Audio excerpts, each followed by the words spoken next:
Hey guys, welcome back. I thought I would start a little updated organisation series, so I will add it to the current list, which is in my playlist on my YouTube channel, which is probably where you're watching this. And I just wanted to do some updated videos for you as I've got more into arts and crafts and things. I've added some things that I do, so I needed to rearrange some of the stuff that I have. There's a lot of the things that I started out with, like stamping and die cutting and things, that I still do all the time. But one of the things that I need to, one of the things that we need to organise is paper and card, because they are the basis of card making and paper crafts. So this, I'm going to walk you through a couple of different things. This is for my larger, full-size sheets of things. 12 by 12 will fit in this tub, and I'll explain the tub in a minute. But these are my A4 8.5 by 11 pieces of cardstock, and any of it that's in here. So the front bit, and it's going to be a little noisy, sorry. This front bit, for example, is Concord and 9th. I bought a pack of this and I've only barely started using it, but I love the colours. So I've just kept them together because I've only got like a couple of sheets of each. So they're just in the multi-pack that I had.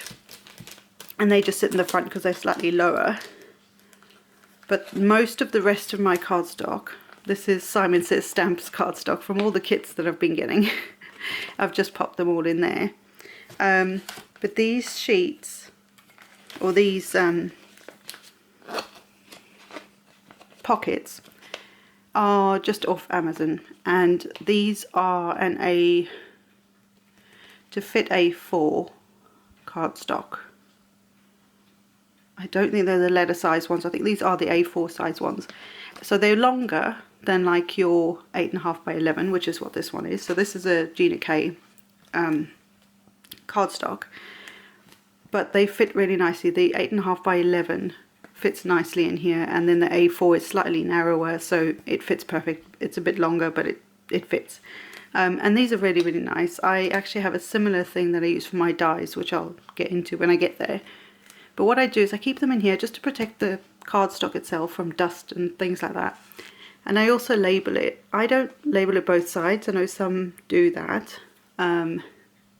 Depending whether you've got it sat on a shelf vertically, which is how I used to do it. And although this is vertical, it's I only need it front facing. So as I'm flipping through here, I can see the labels, and I'll tilt this up in a minute. So I just put the name of the company and then the colour name on there. And then any bigger pieces, like if they're large enough, I then just leave them in here, the scraps. I will tell you how I store my scraps there. It's a little bit different from last time, but I will show you how I do that as well. What else do I want to say? Okay, so these little these little guys are actually a Mama Elephant die set. I don't think I've actually done a video on this, but not as this little guy. And they're basically like bookmarks to go over the pages. So I've temporarily just shoved them over one of the sheets. So I know that this is where, for example, my Gina K starts. And then this is where my Lawn Fawn starts. And then at the back, so I have Lawn Fawn here. And then I do have some Nina here. And I'm nearly out of my Stampin' Up, so I need to update that, but this is all Stampin' Up at the back here. And again, same thing. This comes in A4 where I am, so you can see it fits in there really nicely. And again, just labeling it. And I tend to what's the word, like store them in rainbow order. It just works for me, but you can do whatever you want. The Stampin' Up I tend to actually store in, if I believe, no I haven't, I was going to say sometimes I store that in their colour families. The other things that are stored in these pockets are some vellum. So I have vellum here.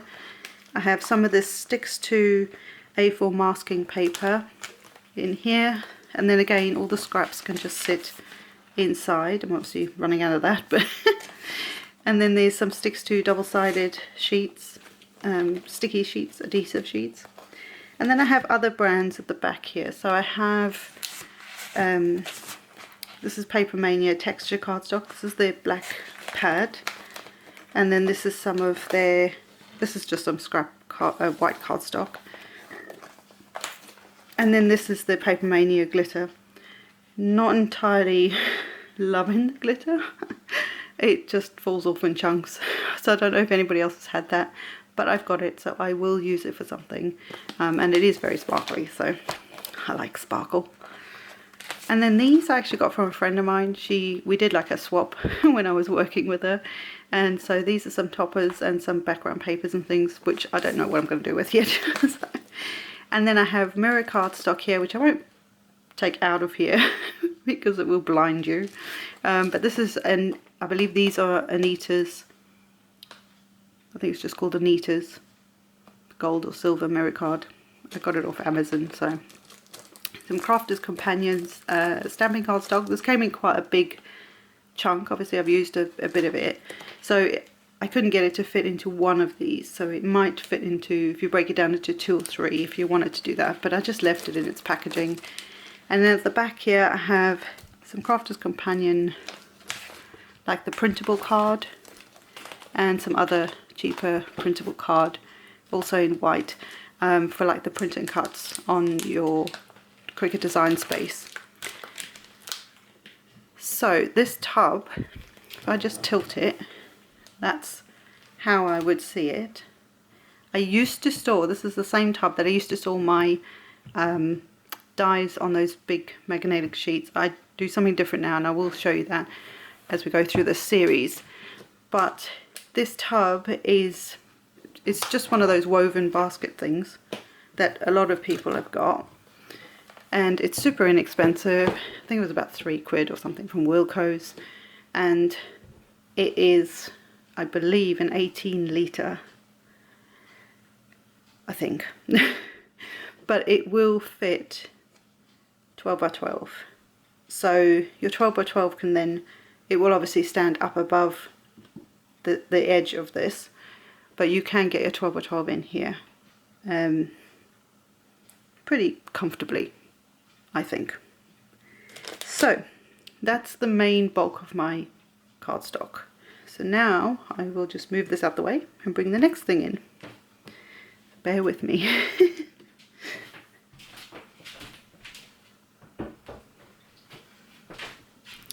So the next thing is I have a couple of these. Well, I bought them off Amazon. Excuse my t-shirt. I bought these off Amazon. I thought they were really pretty and they go really nicely with the colour on my wall. I will do a craft them tour at some point, but because I am a bit sort of, like probably most people, a bit OCD about my Tim Holtz stuff. So, it kind of has to have like its own category and its own section and its own little space. It's like its own oddity. Oddity, that's the wrong word, but anyway. So I have some papers here. So I have a couple of the I've got a Christmas and a Halloween 8x8 paper pads, and they fit nicely in here. I also have from the Halloween and Christmas from not last year, the year before, I believe, the like wallpaper paper packs, so they're in here as well. So for me this is kind of like my distress box, if you like, where I'd like to eventually, obviously these are specifically themed papers, but I'd eventually like to get some more of his other cardstock, because it's really nice cardstock to work with, I believe, and I'd like to try it. So this is just like a magazine holder, that's what I was trying to say. So this just sits next to my main card and paper storage. So that's that.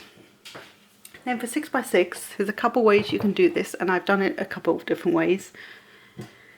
One is to use like an Interdesign Liners tub, which will fit in the the Calyx IKEA units, and I did that years ago, and I think that's what's in one of my first videos on organising.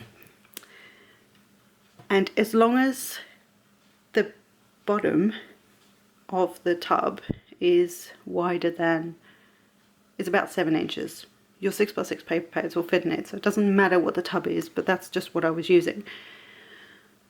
And I say the bottom of it because a lot of them are slightly tapered. So the top will be 8 inches, but the bottom is not 8 inches.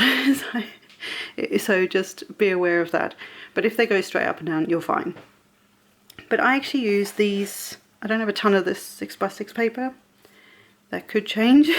But for now, I am using these tins. There are actually lids that go with them. And these were Stampin Up Tins that you got as like a freebie in one of their celebrations many years ago. And the 6x6 paper pads fit in here perfectly. And I actually put them into these little, like, these are actually card holders. And I just trim the top off. So the sticky bit that would normally close when you've got like a 6x6 card or something like that, I actually just trim that off. So I looked at the width here to make sure it would fit 6x6. And then I just cut it as high as I wanted it. And then I put some white cardstock in there, and then I also label it. So Stampin' Up gold foil, that's what's left of it. That's what's in there. Same as these. And this was part of a celebration thing. There were 3 different colours of this glitter 6x6 from Stampin' Up, again ages ago. And so I just labelled it and put it into its own pocket. Also, if you've got scraps, well, you can't really see that, you can kind of see it. If you've got scraps of it, it will just sit inside there as well. It's very blingy. And then, like, if I have bought something, then my upline, I'm not a demo or anything, but I still call her my upline, but she will then often send like freebies. So this was one of the papers, like paper sample pack, I guess, that she included with my order. So I thought that was really sweet. And that's pretty much how I do it. Some of these also have just on the packaging that it came in, I just used the packaging name or label. That just makes it easy. And then sometimes these are just, I don't even know what brand this is, Dovecraft. I really like this because it's kind of a vintagey style paper. So again, and that's quite a chunky one, and it's still fit in this pocket. So that's just a easy way to store it. Your 6x6 pads will also fit in here really nicely. So I'm just going to grab the paper storage that I use for my scraps, and I'll be back. So this is what I now do for my scrap cardstock. At one point in one of those first videos, I said I didn't keep scraps. The more die cutting I do, the more you need the teeny tiny little bits of scrap. They help because you don't have to cut into your main cardstock or your bigger pieces of cardstock. So I decided, again, quite a few years ago, because I wanted to use it for a while to see how you guys, how I would get on with it. And I love this.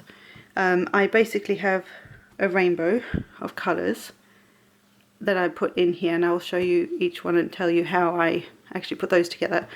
But these are just Stampin' Up, like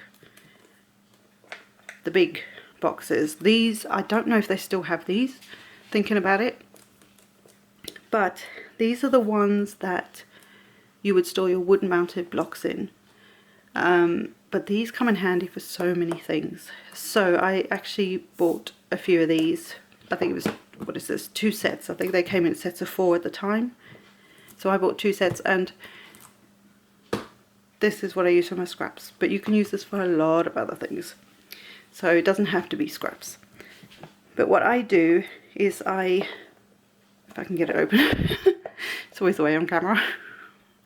If I can. Oh, they're not.